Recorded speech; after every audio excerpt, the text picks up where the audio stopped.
Hey everybody, it's Monday, July 6th. I hope you all had a wonderful weekend celebrating the 4th of July. We are excited to be here today. We get to start a new book for our chapter book story time. This is called Old Mother Westwind by Thornton W. Burgess. And this book is split, its chapters are pretty much individual stories. So we're going to read a couple of different chapters, but they're small short stories. May not decide to read the entire book at once, just a couple of times, maybe a couple days in a row, and then try something different for a while, and then come back to it. So today we're going to get started though. Chapter 1 is a story called Mrs. Redwing's Speckled Egg. All right, hope you enjoy it. Old Mother Westwind came down from the purple hills in the golden light of the early morning. Over her shoulders was slung a bag, a great big bag, and in the bag were all of Old Mother Westwind's children, the Merry Little Breezes. Old Mother Westwind came down from the purple hills to the green meadows, and as she walked, she crooned and sang, "Ships upon the ocean wait, I must hurry, hurry on. Mills are idle if I'm late, I must hurry, hurry on." When she reached the green meadows, Old Mother Westwind opened her bag, turned it upside down, and shook it. Out tumbled all the Merry Little Breezes and began to spin round and round for very joy, for you see they were to play in the green meadows all day long until Old Mother Westwind should come back at night and take them all to their home behind the purple hills. First they raced over to see Johnny Chuck. They found Johnny Chuck sitting out just outside of his door eating his breakfast. One, for very mischief, snatched right out of Johnny Chuck's mouth the green leaf of corn he was eating, and ran away with it. Another playfully pulled on his whiskers, while a third rumpled up his hair. Does the wind or the breeze ever rumple up your hair? Johnny Chuck pretended to be very cross indeed, but really he didn't mind a bit, for Johnny Chuck loved the Merry Little Breezes and played with them every day. And if they teased Johnny Chuck, they were good to him too. When they saw Farmer Brown coming across the green meadows with a gun, one of them would dance over to Johnny Chuck and whisper to him that Farmer Brown was coming, and then Johnny Chuck would hide away, deep down in his snug little house underground, and Farmer Brown would wonder and wonder why it was that he never could get near enough to shoot Johnny Chuck. But he never could. When the little Merry Little Breezes left Johnny Chuck, they raced across the green meadows to the Smiling Pool to say good morning to Grandfather Frog, who sat on a big lily pad watching for green flies for breakfast. "Chug-a-room," said Grandfather Frog, which was his way of saying good morning. Just then along came a fat green fly, and up jumped Grandfather Frog. When he sat down again on the lily pad, the fat green fly was nowhere to be seen, but Grandfather Frog looked very well satisfied indeed as he contentedly rubbed his white waistcoat with one hand. "What is the news, Grandfather Frog?" cried Merry Little Breezes. "Mrs. Redwing has a new speckled egg in her nest in the bulrushes," said Grandfather Frog. "We must see it," cried the Merry Little Breezes, and away they all ran to the swamp where the bulrushes grow. Now someone else had heard of Mrs. Redwing's dear little nest in the bulrushes, and he had started out bright and early that morning to try and find it, for he wanted to steal the little speckled eggs, just because they were pretty. It was Tommy Brown, the farmer's boy. When the Merry Little Breezes reached the swamp where the bulrushes grow, they found poor Mrs. Redwing in great distress. She was afraid that Tommy Brown would find her dear little nest, for he was very near it, and his eyes were very sharp. "Oh," cried the Merry Little Breezes, "we must help Mrs. Redwing save her pretty speckled eggs from bad Tommy Brown." So one of the Merry Little Breezes whisked Tommy Brown's old straw hat off his head and into the green meadows. Of course, Tommy ran after it. Just as he stooped to pick it up, another little breeze ran away with it. And then they took turns, first one little breeze and then another little breeze running away with the old straw hat, just as Tommy Brown would almost get his hands on it. Down past the Smiling Pool and across the Laughing Brook they raced and chased the old straw hat, Tommy Brown running after it, very cross and very red in the face, and breathing very hard. Way across the green meadows they ran to the edge of the wood, where they hung the old straw hat in the middle of a thorn tree. By the time Tommy Brown had it once more on his head, He'd forgotten all about Mrs. Redwing and her dear little nest. Besides, he heard the breakfast horn blowing just then, so off he started for home, up the lone little path through the wood. And all the Merry Little Breezes danced away across the green meadows to the swamp where the bulrushes grow, to see the new speckled egg in the dear little nest where Mrs. Redwing was singing for joy. And while she sang, the Merry Little Breezes danced among the bulrushes, for they knew, and Mrs. Redwing knew, that someday out of that pretty new speckled egg would come a wee baby Redwing. The next chapter is called Why Grandfather Frog Has No Tail. All right. Old Mother West Wind had gone to her day's work, leaving all the Merry Little Breezes to play in the green meadows. They had played tag and run races with the bees and played hide and seek with the sunbeams, and now they had gathered around the Smiling Pool, where on a green lily pad sat Grandfather Frog. Grandfather Frog was old, very old indeed, and very, very wise. He wore a green coat, and his voice was very deep. When Grandfather Frog spoke, everybody listened very respectfully.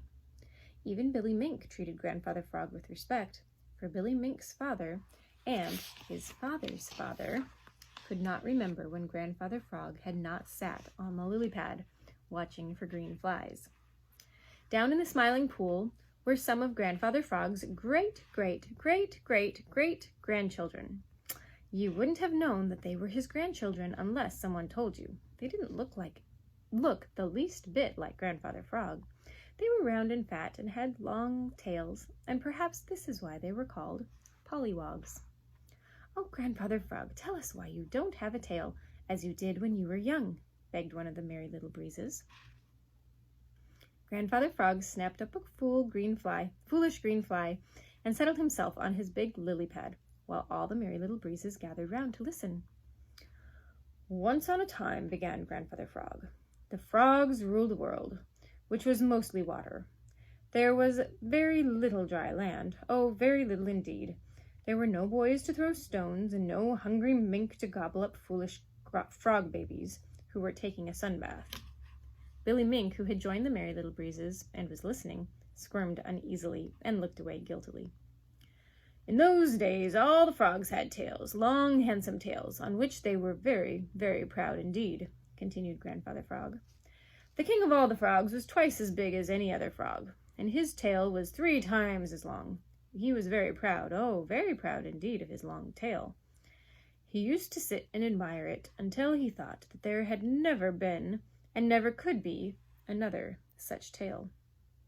He used it to wave back and forth in the water, and every time he waved it, all the other frogs would cry, 'Ah,' and 'Oh.' Every day the king grew more vain. He did nothing at all but eat and sleep and admire his tail. Now all the other frogs did just as the king did. So pretty soon none of the frogs were doing anything but sitting about, eating, sleeping, and admiring their own tails and the king's. Now you all know that people who do nothing worthwhile in this world are of no use, and there is little room for them. So when Mother Nature saw how useless had become the frog tribe, she called the King Frog before her and said, 'Because you can think of nothing but your beautiful tail, it shall be taken away from you. Oh, because you do nothing but think of your own beautiful tail, it shall be taken away from you. Because you do nothing but eat and sleep, your mouth shall become wide like a door, and your eyes shall start forth from your head, and you shall now become bow-legged and ugly to look at, and all the world shall laugh at you.' The King Frog looked at his beautiful tail, and already it seemed to have grown shorter. He looked again, and it was shorter still. Every time he looked, his tail had grown shorter and smaller. By and by, when he looked, there was nothing left but a little stub which he couldn't even wriggle. Then, even that disappeared. His eyes popped out of his head, and his mouth grew bigger and bigger. Old Grandfather Frog stopped and looked sadly at a foolish green fly coming this way. "Chug-rum," said Grandfather Frog, opening his mouth very wide and hopping up into the air. When he sat down again on his big lily pad, the green fly was nowhere to be seen. Grandfather Frog smacked his lips and continued, "And from that day to this, every frog has started life with a big tail, and as he has grown bigger and bigger, his tail has grown smaller and smaller, until finally it disappears. Then he remembers how foolish and useless it is to be vain of what nature has given us. And that is how I came to lose my tail," finished Grandfather Frog. "Thank you," shouted all the Merry Little Breezes. "We won't forget." Then they ran a race to see who could reach Johnny Chuck's home first and tell him that Farmer Brown was coming down on the Green Meadows with a gun. Yikes. Shall we read that one too? Chapter 3 is called How Reddy Fox Was Surprised. Johnny Chuck and Reddy Fox lived very near together on the edge of the Green Meadows. Johnny Chuck was fat and roly-poly. Reddy Fox was slim and wore a bright red coat. Reddy Fox used to like to frighten Johnny Chuck by suddenly popping out from behind a tree and making believe that he was going to eat Johnny Chuck all up. One bright summer day, Johnny Chuck was out looking for a good breakfast of nice, tender clover. He had wandered quite a long way from his snug little house in the long meadow grass, although his mother had told him never to go out of sight of the door. But Johnny was like some little boys I know, and forgot all he had been told. He walked and walked and walked. Every few minutes, Johnny Chuck saw something farther on that looked like a patch of nice, fresh clover. And every time when he reached it, Johnny Chuck found that he had made a mistake. So Johnny Chuck walked and walked and walked. Old Mother West Wind, coming across the Green Meadows, saw Johnny Chuck and asked him where he was going. Johnny Chuck pretended not to hear and just walked faster. One of the little Merry Little Breezes danced along in front of him.